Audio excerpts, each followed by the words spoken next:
This story was found on the nosleep subreddit and was written by Reddit user mrmichaelsquid.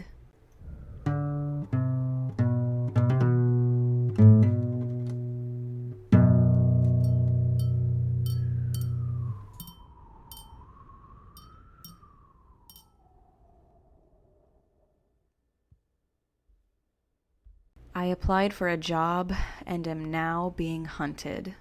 Be careful when you apply for a job online. Do everything you can to verify it is really the company they claim to be. And always remember, anything sounding too good to be true most definitely is. When the pandemic hit, I started working from home like many others. The transition of moving my company's daily meetings and progress reports to Skype and Slack communication was a bumpy one, but we all managed to work out the kinks and carry on with our duties. Unfortunately, a few people were let go due to the company downsizing, and I was one of them. I enjoyed many a lazy free day, binging shows, playing video games, and day drinking. It felt good to let my inner slovenly slacker live his best life, but bills don't pay themselves. The hunt began. I took to the typical online platforms for freelance and full-time openings, but I was stunned by the slim pickings. Worry grew when I had no luck even landing an interview. There was just nothing out there.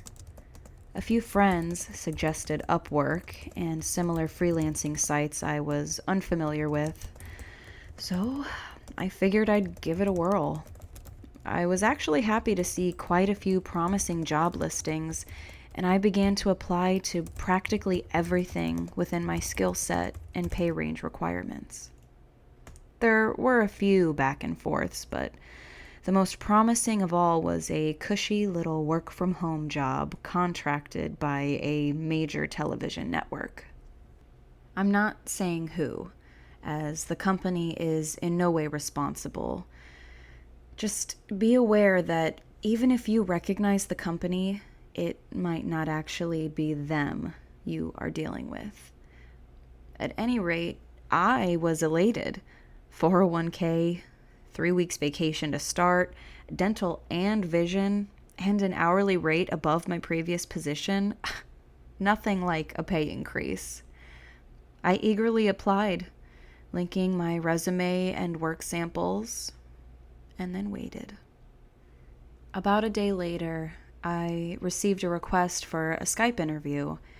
I frantically scoured my apartment for my cleanest button-down shirt and combed my hair. I brushed my teeth in case some random food particle might sway them one way or the other.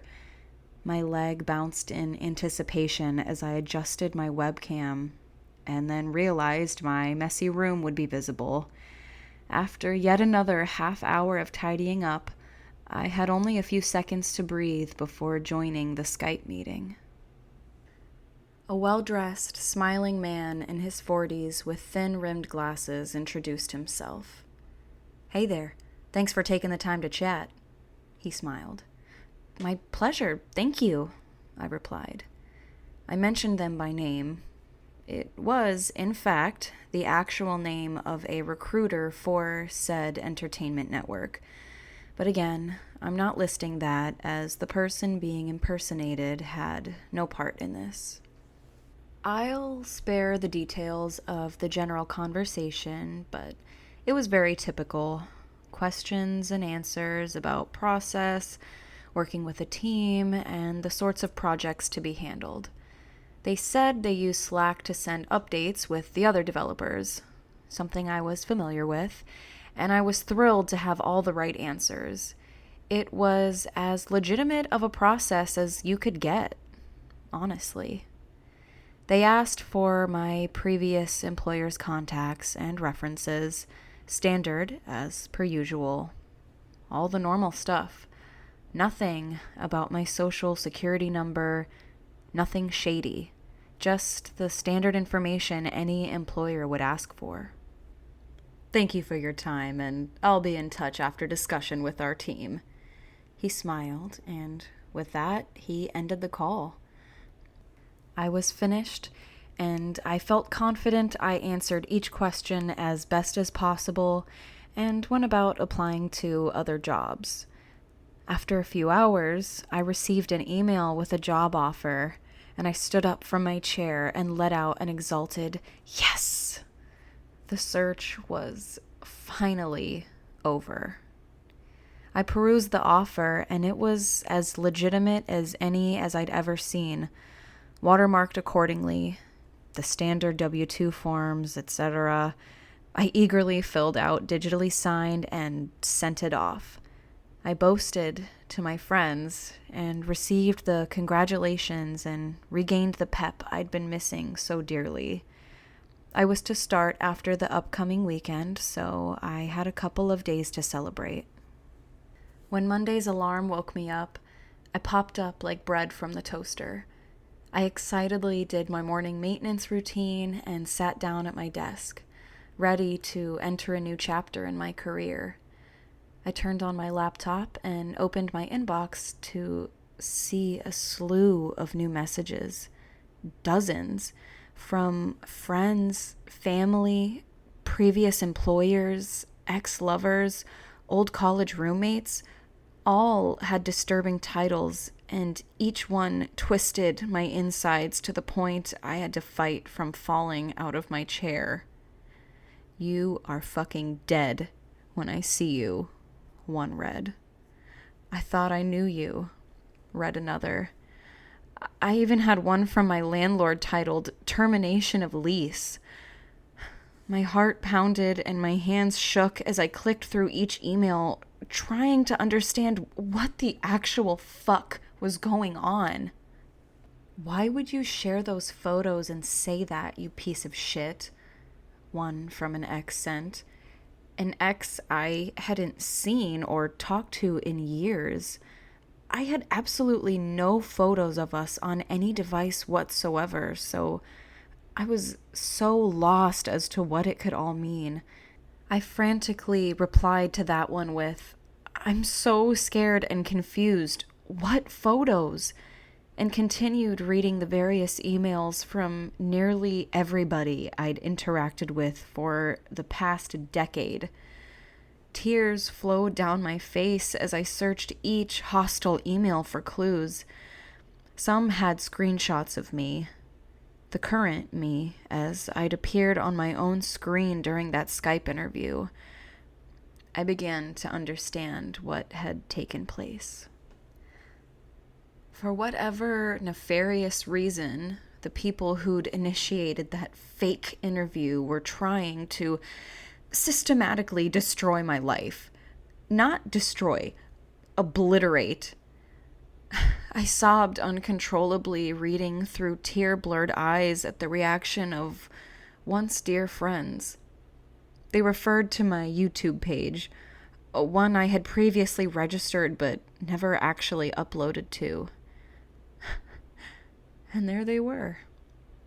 10 videos, all labeled, "I have to get this off my chest." I clicked the first, attempting to swallow a baseball-sized lump in my throat that would not budge. I then watched in horror. I was on the screen, real as any deepfake I'd ever seen, spewing the foulest, most hate-filled rants I had ever heard. I was spitting vitriol about being spurned by exes or fucked over by previous employers. In each video, I held up explicit pornographic photographs I'd never seen and loathingly insulted people I dearly revered. My heart shattered, and I had to turn it off. I couldn't handle what I was seeing. It was so fucking real. The amount of time and effort that had to have gone into this methodical character assassination was top tier. I couldn't fathom how they were able to do it. I was just so far more concerned with why. They hadn't threatened me with releasing any compromising details, yet they clearly had somehow gained access to all of my personal accounts. The on-screen mimic of myself mentioned and even screenshotted very personal messages and emails. They somehow learned about personal crises I'd helped my friends through and exposed them in a staggeringly sinister fashion. They painted me as a fucking monster. I hurriedly sent a mass email explaining I was being targeted for some horrific scheme and explained that I had no idea how they did it so convincingly. I pleaded for people to know it was not me and that I was the victim of some horrific attack. But I'd seen a bit of those videos. They were so damned real, I nearly convinced myself I'd gone mad and had some blackout or absolute lapse in sanity. But that on-screen version of me had compromising material on people that I had never seen. I didn't have the stomach to watch anymore. I didn't want to know whatever compromising or personal information it was using to paint me as a monster. I just knew one thing as I sent emails attempting to plead my innocence. Nobody was going to believe me. My life was over. And why? The story, at least in my mind, ended there. My life was destroyed. My network of friends, family, and acquaintances were gone. My face was smeared with snot and tears as I curled up into a ball and rocked back and forth. Suicide seemed like the only solution. One final way of apologizing for all the horrific damage being perpetrated by my own likeness. I just wanted to know why. I sat shivering in my shower, my knees clenched tightly to my chest when I heard the knock on my door. I imagined it was someone eager to beat the living shit out of me, but something about the knock seemed to harbor no hostility. Still, I couldn't budge. I couldn't speak. I was paralyzed with the rawest and most absolute dread I'd ever thought imaginable. I heard a faint rustling sound, and when I was finally able to swivel my eyes in the door's direction, I saw that an envelope had been slipped under the door. A crimson envelope. I stared at it as the intrigue of what might be within finally was enough to rouse me from my seated position. The apartment was dark, and I realized it had been hours since I'd moved. I wanted to just sit there and starve, then rot until the angered landlord came to drag out my rigid corpse from the shower. I thought to myself, if people had known how absolutely destroyed I was, they might believe me in death. They might believe it hadn't been me. But that envelope sat there, and I sought out answers. Such a fool I was. My joints creaked and my muscles struggled to move, but I eventually walked over and picked up the red envelope. On it was an emblem, some sigil bearing the likeness of a deer mid-bound. A ribbon streamed from its torso that was meant to represent blood. My quivering fingers struggled as I opened it to reveal a piece of high-quality paper folded in half. I unfolded it and read. Dear Sir, answer the telephone. Nothing else. I walked over to my phone, which had apparently been ringing and vibrating from message alerts for God knows how long.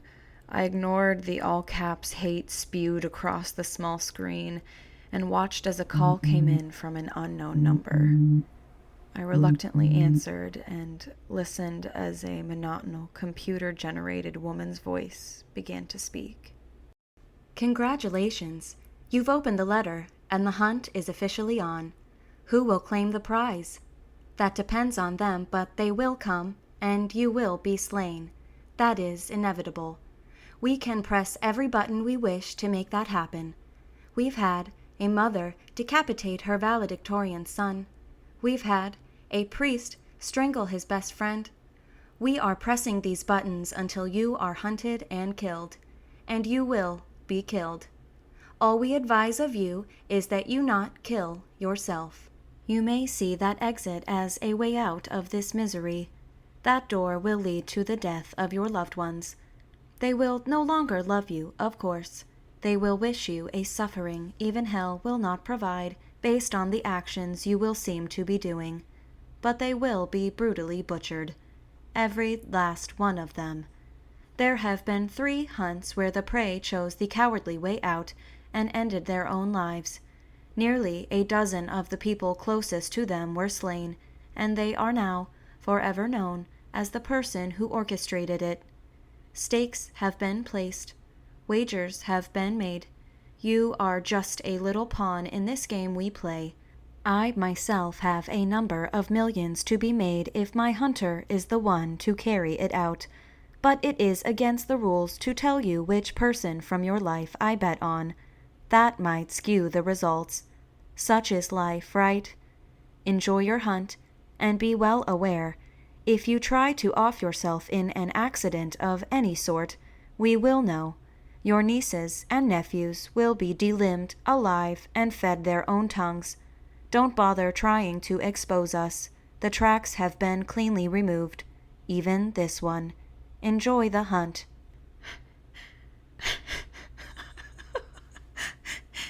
And then they hung up. Be extremely careful when applying for jobs. And if this nightmare ever happens to you, I am begging you, do not open that letter.